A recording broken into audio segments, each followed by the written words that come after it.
Hello, Tasia Hardesty here, Vice President of the wonderful school behind me. Some of the students here who are involved with GNN, which is a video broadcast group, have started a journey to learn more about their school's namesake by discovering interesting artifacts and hearing amazing stories about the aviator/inventor Lyman Gilmore. We are in the process of searching for people in our community who actually knew Lyman Gilmore and to have their stories recorded and archived. We also have been producing an original film that will hopefully help educate and inform the students at our school and our community about Lyman Gilmore. So let us show you where our journey has taken us so far. Lyman Gilmore was born in Cowlitz County, Washington on June 11th in the year 1874.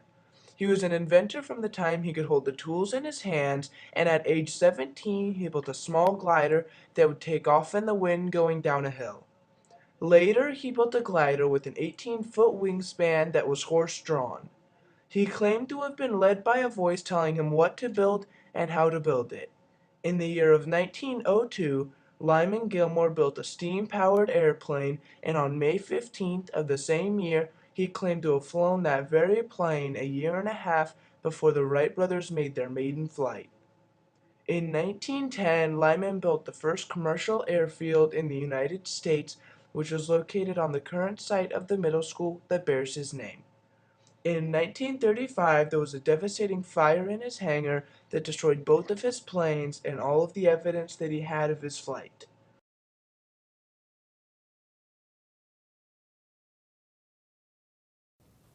Gee, since I was a kid. Tell me the year.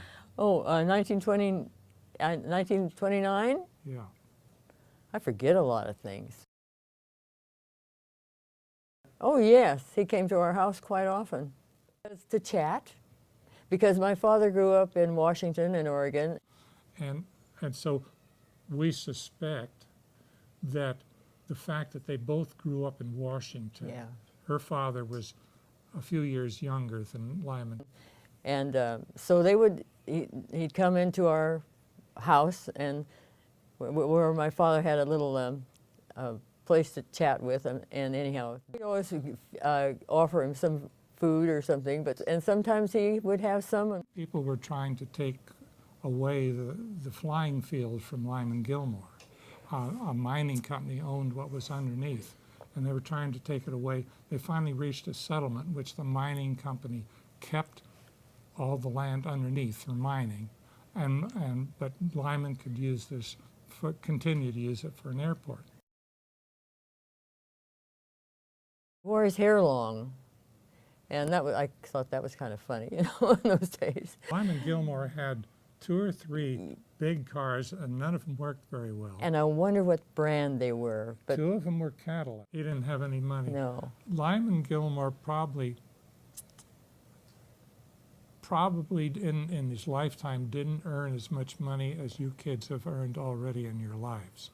Then in 1931, this very close friend of a woman that he wanted to marry, and who lived at Iowa Hill, died in 1931, and he was really very unhappy about it. He had said in letters that he was very lonely in his house in Nevada City, wished she would come to live with him.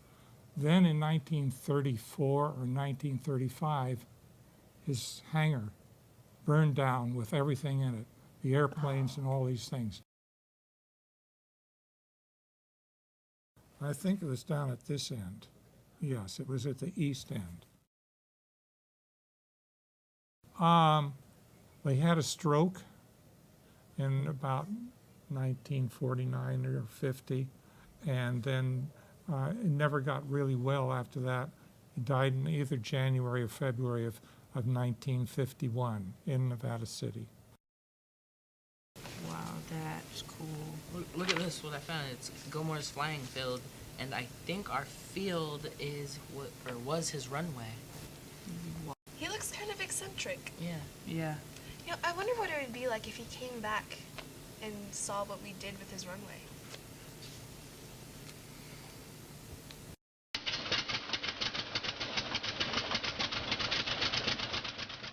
About that weather. Oh, it's cold. Yeah, it's pretty chilly. Pretty chilly. Hey guys, what's that? I don't believe it. It's gonna land on our field. Is that what I think it is?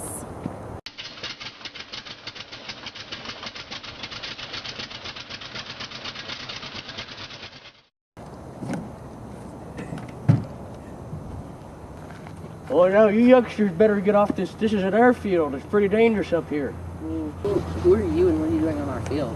Heard about me, have you? Well, let me don't listen to them stories that them locals tell. They didn't like me very much back then. So, well, looking at the field and those funny-looking clothes that you're wearing, I'm willing to bet that I might be in the future. As you've seen, we are only still at the beginning of our journey to better understand this man, Lyman Gilmore. Our journey will go beyond this school year as we continue to research and tap into our local historical resources.